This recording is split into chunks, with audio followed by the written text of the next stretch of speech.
कल atoms and molecules में मैंने आपको बताया था कि इंडिया में, इसको उधर करिए जरा, चिक चिक चिक चिक करते रहता है, इसका मुंह ही नहीं बंद होता गधे का।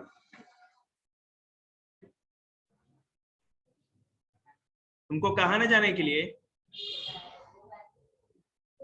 देखो कल मैंने बताया था कि जो महर्षि कंद थे इंडिया के, उन्होंने बोला था कि किसी भी चीज को अगर आप तोड़ते हो और तोड़ते तोड़ते तोड़ते तोड़ते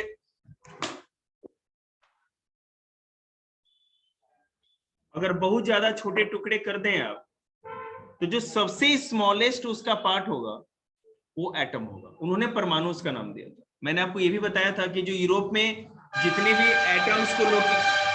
एटम्स को लेकर के थ्योरियां दी गई हैं, वो सारा का सारा नॉलेज इंडिया के रास्ते ही गया था, थ्रू और बाईपास कैसे हुआ था, अरेबियंस के द्वारा।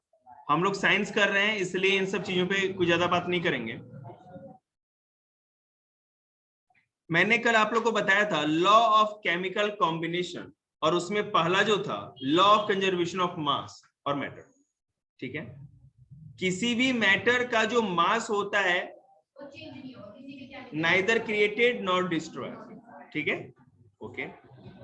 लेवेजियर, फ्रांस के एक साइंटिस्ट थे लेवेजियर, इन्होंने थ्योरी दी थी। ठीक है, और वो क्या था, लॉ ऑफ कंजर्वेशन ऑफ मास। ठीक है, अब देखो मैंने आपको कल एग्जांपल देके भी बताया था कि कैल्शियम कार्बोनेट को अगर आप गर्म करेंगे, इन गधों को जरा करना शुरू करने के लिए, थोड़ा धीरे बोलने के लिए।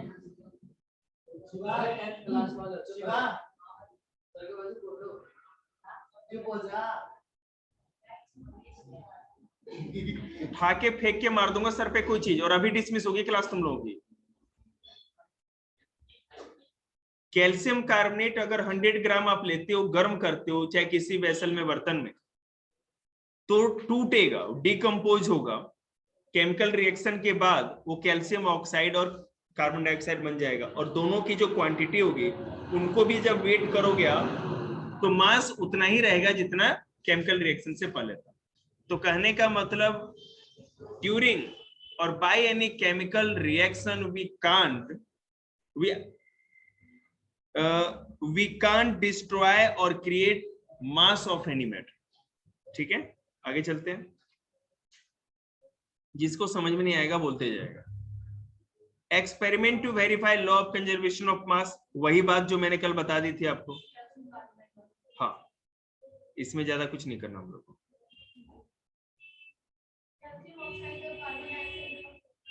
हाँ, अब देखो आप इसमें कुछ सैंपल प्रॉब्लम्स दिए हुए हैं। जो मैंने लॉ ऑफ कंजर्वेशन ऑफ मास बताया है, उसका एक सैंपल प्रॉब्लम आ जाएगा, क्वेश्चन आ जाएगा, और सॉल्यूशन के साथ आप लोग घर पे करके देखिएगा।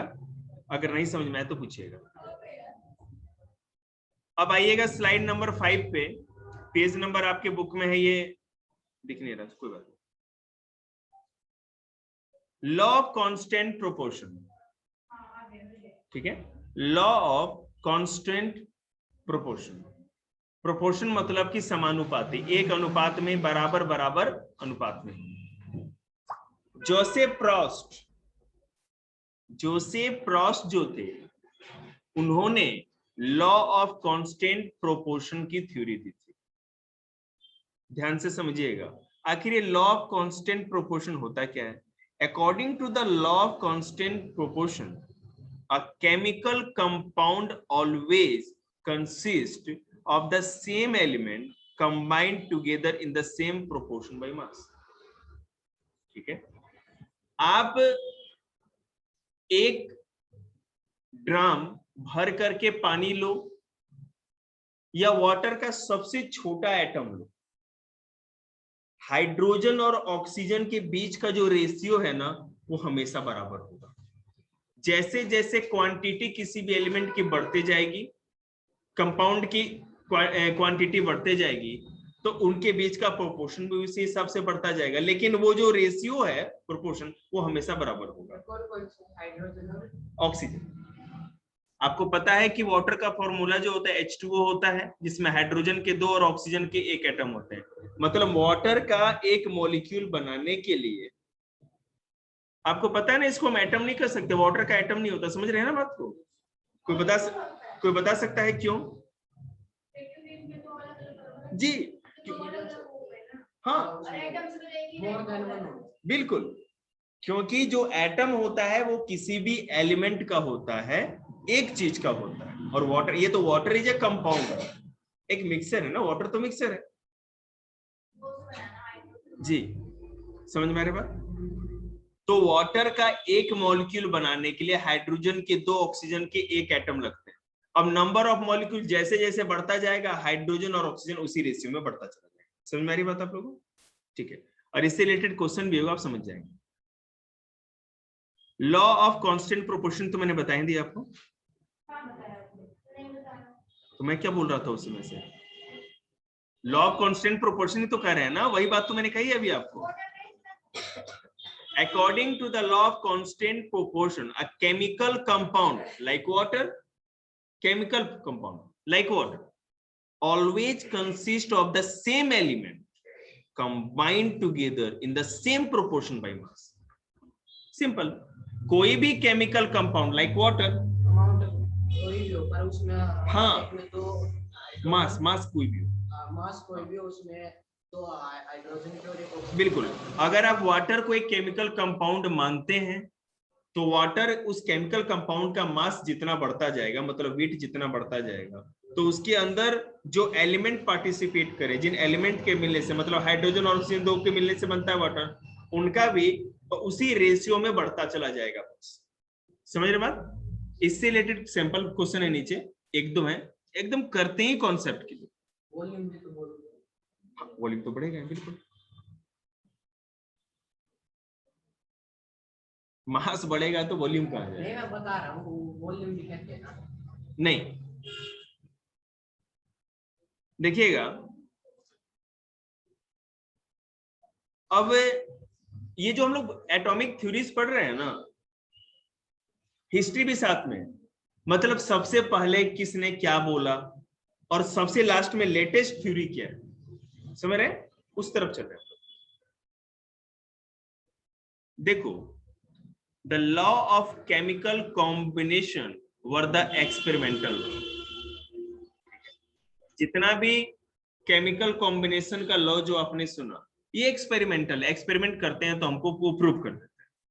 The only logical explanation of the laws of chemical combination is that matter, मतलब कि element must be made up of minute or unit particles which take part in chemical combination in fixed whole numbers. These unit particles of matter were called atoms.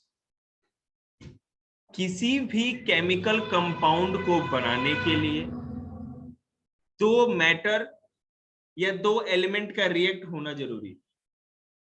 अगर आप नींबू पानी बनाते हैं, नींबू का रस अगर उसमें घुले ही नहीं, चीनी घुले ही नहीं, नमक घुले ही नहीं पानी में, तो काहे का वो तो कुछ हुआ ही नहीं ना, सब ऊपर रह जाएगा, नीचे रह जाएगा।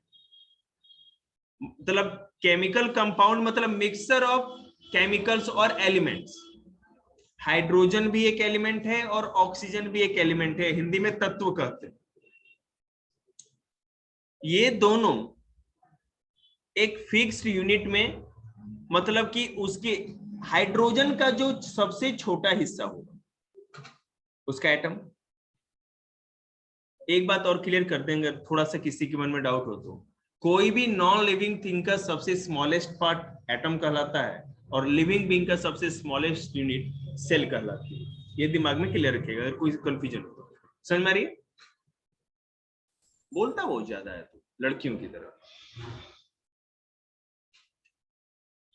तो यहां पे बस ये कहा जा रहा है कि कोई भी केमिकल कंपाउंड जिन भी एलिमेंट से मिलके बना होता है, वो एलिमेंट अपने सबसे छोटे यूनिट को लेकर के वहां पार्टिसिपेट करता है, जिसको कि एटम।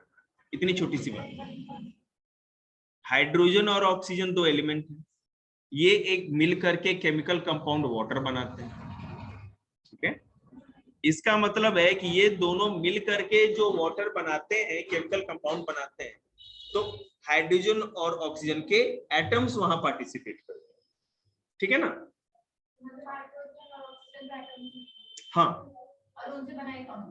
बनाए कंपाउंड, दो एलिमेंट से मिलके कंपाउंड बनता है, और एलिमेंट वो होता है जो प्योर होता है। अब हाइड्रोजन है बेटा, तो हाइड्रोजन में हाइड्रोजन का ही एटम होगा जी। हाँ, तो कंपाउंड जो बनेगा उसमें अलग अलग जो भी एलिमेंट्स होते हैं उनके गुण दिखेंगे आपको। डाल्टन्स देखिएगा, डाल्टन्स एटॉमिक, आगे जाके एक डाल्टन नाम के साइंटिस्ट हुए, उन्होंने एटम के बारे में क्या कहा, the theory that all matter is made up of very tiny individual particles atoms is called atomic theory of matter। Dalton ने एटॉमिक थ्योरी ऑफ मैटर दिया और कहा कि इस अर्थ पर जो भी चीज बनी होती है, छोटी कोई भी चीज, वो छोटे छोटे हिस्सों से मिलके बनी होती है, और उसका सबसे स्मॉलेस्ट यूनिट एटम का, ये डाल्टन ने बोला, पहली बात उन्होंने बताई। अब देखो, इनके डाल्टन ने जो एटॉमिक थ्योरी दी थी ये 1808 में दी थी, और इसमें देखिए उन्होंने क्या क्या बताया था। All the matter is made up of very small particle called atom, पहली लाइन तो आप समझ ही रहे हैं। Atoms can not be divided, यहीं पे उनकी थ्योरी गलत हो। डाल्टन ने जब अपने जमाने में एटॉमिक थ्योरी दी थी तो उन्होंने कहा था एटम को आप डिवाइड नहीं कर सकते, तोड़ नहीं सकते। बिल्कुल बिल्कुल, आपको बताएंगे कि इन्होंने कैसे किया। Atoms can neither be created not destroyed, atom ना तो क्रिएट कर सकते और ना डिस्ट्रॉय कर सकते। Atom are of various kinds, there are as many kinds of atom as are elements. Atoms भी बहुत अलग अलग तरह के होते हैं, अलग अलग एलिमेंट के अलग अलग एटम होते हैं। All the atom of a given element are identical in every respect, having the same mass, size and chemical properties। अगर आप हाइड्रोजन का एटम लो तो हाइड्रोजन के किसी भी दो एटम को कंपेयर करो तो मास में, प्रॉपर्टी में, सब चीज में वो एक ही जैसा होगा। समझ रहे हैं? हाइड्रोजन है, उसका दो आप एटम ले लिए, दोनों बिल्कुल एक जैसा, हर तरह से एक जैसा होगा, कोई भी डिफरेंस आप नहीं दिखा सकते। Chemical combination between two elements consist in the joining together of atom of these element to form molecules of compound। ठीक है, ये केमिकल कॉम्बिनेशन के कारण ही एटम्स जुड़ करके किसी भी कंपाउंड का मॉलिक्यूल बनाते हैं। Water is a chemical compound, ठीक है, समझ में आ रहा है? Water is a chemical compound, it means it has more than one element that make it a chemical compound। और वो दो एलिमेंट कौन से हैं? हाइड्रोजन और ऑक्सीजन। अगर हाइड्रोजन और ऑक्सीजन के बीच केमिकल कॉम्बिनेशन नहीं होता, केमिकल कॉम्बिनेशन मींस कि दोनों के बीच में एक दूसरे से घुल मिल जाने की खासियत, एक दूसरे से रिएक्ट करने की खासियत, that means chemical combination. Hydrogen और ऑक्सीजन दोनों एलिमेंट में जो केमिकल कॉम्बिनेशन की खासियत है, उसी के कारण वो जुड़ करके वाटर, जो कि एक केमिकल कंपाउंड है, उसका एक छोटा सा मॉलिक्यूल बना। ठीक है, रिकॉर्ड कर रहे हैं, घर पे सुन लीजिएगा, ना भी सुने तो इसका कौन सा पैसा मिलेगा। The number and kind of atom is a given compound is fixed। कहने का मतलब है, अगर आप कोई भी केमिकल कंपाउंड देखिएगा, किसी भी एलिमेंट का सबसे छोटा हिस्सा एटम होता है, जैसे कि हाइड्रोजन ऑक्सीजन का सबसे छोटा हिस्सा एलिमेंट होगा उसका। हाँ बिल्कुल, सबका, मैं तो दो किसी का। अब लेकिन अगर मैं केमिकल कंपाउंड की बात करूंगा तो उसका सबसे छोटे हिस्से का नाम क्या होगा? मॉलिक्यूल।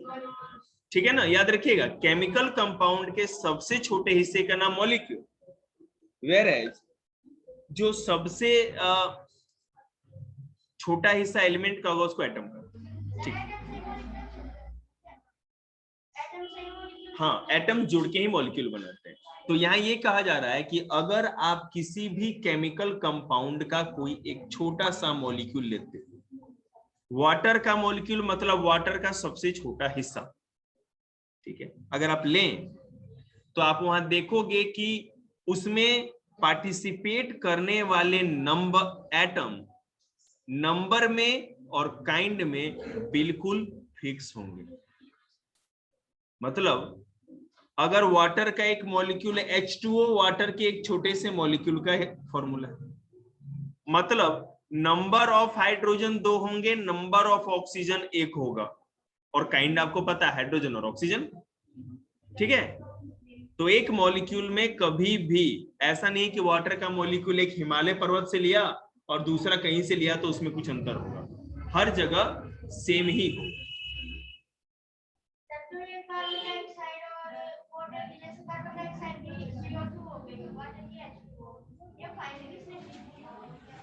ये बेटे बहुत सारे साइंटिस्टों का योगदान था, और इसमें मेडलिव, मैं अगर मुझे बोलने का अवसर दें, आज्ञा है, बोलो। मेडलिव, चार्ल्स मेडलिव जो थे, उन्होंने आवर्त सारणी दी थी, ठीक है।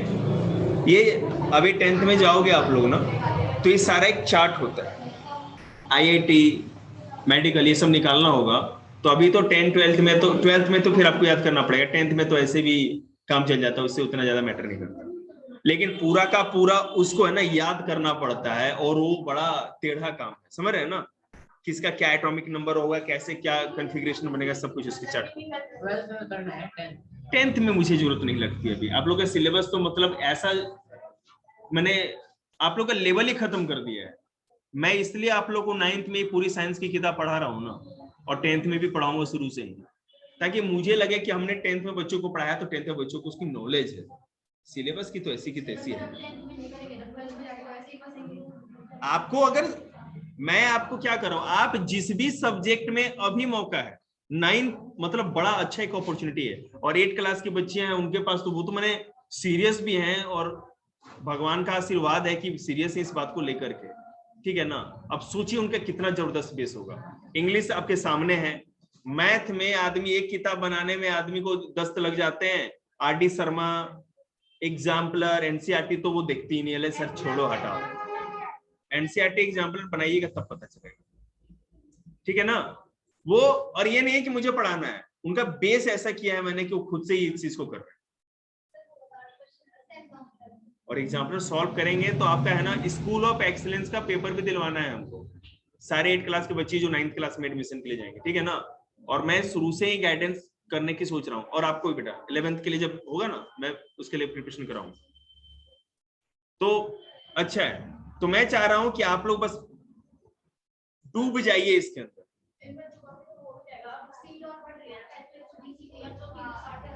बढ़िया है, जैसे जैसे स्कूल ज्यादा बड़े बनते जाएंगे और सीट बढ़ती जाएगी,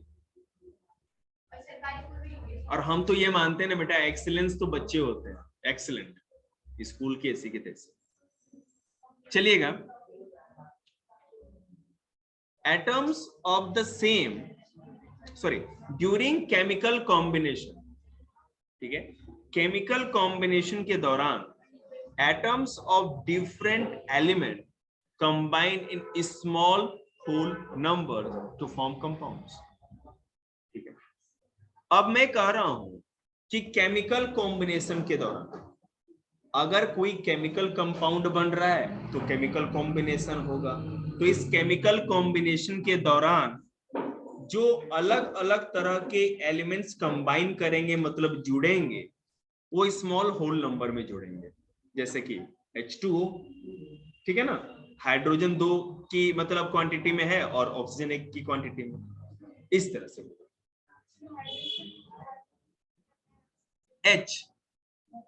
H होता है बेटा, और ऑक्सीजन के लिए O2, केवल O नहीं होता, H2O। Atoms of the same element can combine, और हाँ एक चीज याद रखिए, अगर ऑक्सीजन फ्रीली हो, जैसे फ्रीली मतलब कि अगर एटमॉस्फेयर में है, किसी के साथ मिक्सअप नहीं है, तो हमेशा 2 एटम के साथ जुड़ के रहता है इन एयर। हाँ, यहाँ O2 होगा, मतलब 2 ऑक्सीजन के एटम जुड़ के ही वो एयर में एग्जिस्ट कर सकते हैं, इसलिए ऑक्सीजन का फॉर्मूला हम O2 लिखते हैं। लेकिन वाटर में जाएगा ना, तो वाटर में हाइड्रोजन 2 हो जाता है, वो एक जुड़ के भी वहां पे कंबाइन हो सकता है। ओजोन में होगा तो O3 हो जाएगा, क्योंकि 3 जुड़ जाएंगे वहां पे। बस समझ रहे हैं? आप लोग को तो सोच भी नहीं सकते ना कि कितना थर्ड और चैप्टर में मजा आने वाला है। मुझे लग रहा है अभी मजा आ ही रहा हो।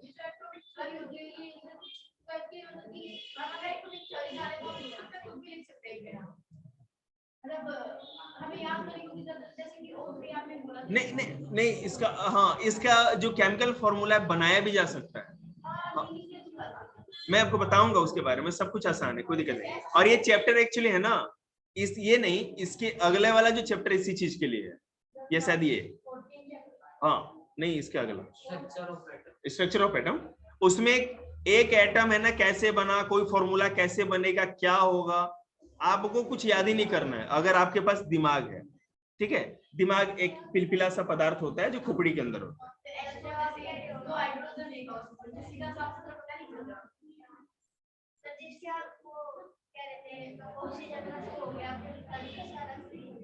ओजोन, हाँ बिल्कुल बेटे, CO2, तो उसमें कार्बन का एक एटम हो गया, ऑक्सीजन का 2 हो गया, क्योंकि हाँ इसीलिए, क्योंकि हाँ इसीलिए एयर में O2 लग गया है कार्बन के साथ करने। हाँ नहीं होता, खुद ही यहाँ लोग केमिकल बना दे रहे हैं। चलिए ठीक, आगे देखिएगा, आज्ञा है। हाँ ठीक, थैंक यू। करी में हम ऐसे भी अपनी सुनते हैं। अच्छा ठीक, हाँ कान कमजोर हो गए।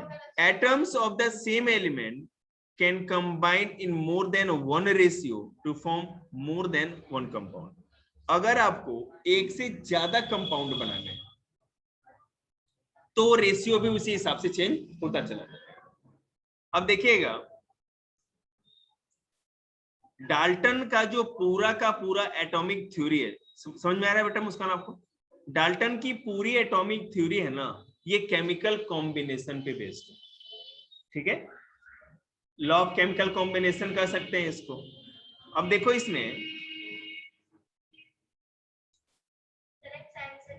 बाद में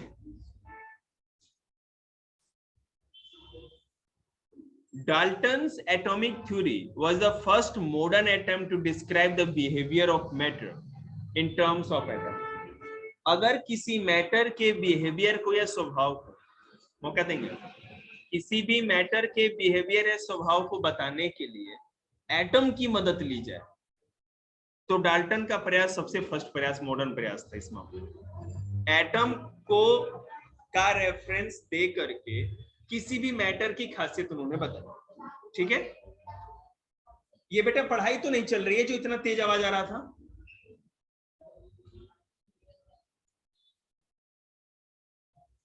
okay, this theory was also used to explain the law of chemical combination in terms of atom. Dalton's atomic theory provides a simple explanation for the law of chemical combination. अब देखो ये कैसे हुआ।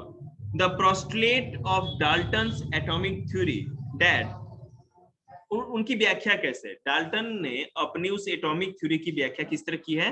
The element consist of atoms and that atoms can neither be created not destroyed. Her element atom का बना होता है या उसके अंदर एटम होती है, और ये एटम ना तो बनाई जा सकती है और ना तोड़ी जा सकती है, खत्म की जा सकती है। जो कि, और इस चीज को एक्सप्लेन करने के लिए उन्होंने किसका रेफरेंस लिया था? लॉ ऑफ कंजर्वेशन ऑफ मास। ठीक है, समझ रहे ना? लॉ ऑफ कंजर्वेशन ऑफ मास के जैसा ही तो है कि neither created not destroyed. The postulate of Dalton's atomic theory that the element consists of atom having fixed mass, ये constant proportion। तो जो पहले constant proportion, ठीक है, एंड कंजर्वेशन ऑफ मास वाली थ्योरी थी, वही इनके केमिकल कॉम्बिनेशन में घुमा करके दी गई। मतलब डाल्टन जी ने कोई बहुत बड़ा तीर नहीं मारा।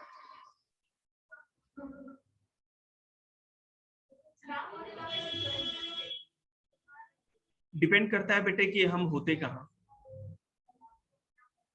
हाँ, अगर हमको ऐसे गुरु मिले होते तो जरूर कुछ ना कुछ करते। आइंस्टीन के चेले होते हैं तो आइंस्टीन के सारा थ्योरी चुरा के बेच देते हैं। एक्चुअली क्या है ना, नहीं मैं तो मजाक कर रहा था। आइंस्टीन जो थे ना, ये आइंस्टीन तो नहीं है, कोई बात ना बेटे, ऐसा होते रहता। आइंस्टीन जो थे ना, उन्होंने जितनी भी थ्योरी दी थी ना, वो प्रूव करने से पहले ही मर गए। वो सोच तो लेते थे सब कुछ, ठीक है ना, और थ्योरी भी एकदम एग्जैक्ट था, लेकिन प्रूव करने वाली जो एक टेक्निक होती है, वो उनके पास थोड़ी कम थी, थोड़े चालू पुर्जा कम थे। विद्वान तो थे ही, उनके जैसा कौन था। सारे लोगों ने नहीं उठाया, क्योंकि जो थ्योरी उन्होंने दी थी ना, उसी को प्रूव करके, थ्योरी तो आ ही चुकी थी, वो थ्योरी तो उन्हीं के नाम पे है। हाँ, ये साइंटिस्ट का नाम जोड़ा जाए कि इन्होंने प्रूव की थी, नोबेल प्राइज दे करके उनको कुछ पैसे देके घर बैठा दिया जाए। उनकी थ्योरी को आज तक है ना लोग प्रूव करने के लिए लगे हुए।